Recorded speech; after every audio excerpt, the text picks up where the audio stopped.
Hello family, চলে এলাম একটা ছোট্ট মিনি ভ্লগ নিয়ে। গাজলে অনেক দিন ধরে রাসমেলা, কিন্তু আমার আশা হচ্ছিল না, কারণ অর্পণের যে পরীক্ষা, তো একটা পরীক্ষা মাত্র রয়েছে, এদিকেও মেলাও নাকি শেষ হয়ে যাবে। এই ফাঁকে ভাবলাম একটু ঘুরেই আসি। আমি আর অর্পণই এসেছি মেলায়। আমি না মেলায় এলে খাওয়া দাওয়ার প্রতি খুব একটা ইন্টারেস্ট নেই আমার। কী করে ঘর সাজানো যাবে, ঘরের ক্যাবিনেটটাকে কী করে ডেকোরেশনের জিনিস পাওয়া যাবে, এইসবের প্রতি আমার লোভ বেশি। আর এখানে রাধাকৃষ্ণটাকে এত ভালো লাগছিল, কি আর বলবো। তো যাই হোক, যা যা নেবার নিয়েছি, একটা বড় মেলাতে যা যা থাকে সবই এসছে। আর নাগরদোলনা ফোলনায় অর্পণ জেদ করেছিল, কিন্তু ওকে তুলিনি। আমারই ভয় লাগে, আর একা একা ওর বাপি আসেনি, তাই তুলিনি।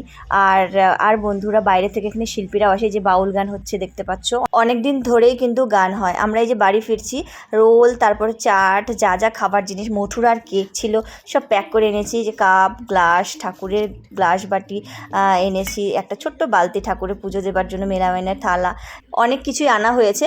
ভিডিওটা ভালো লাগলে ভালোবাসা দেখিও, আর তোমরা ভালো থেকো, টাটা।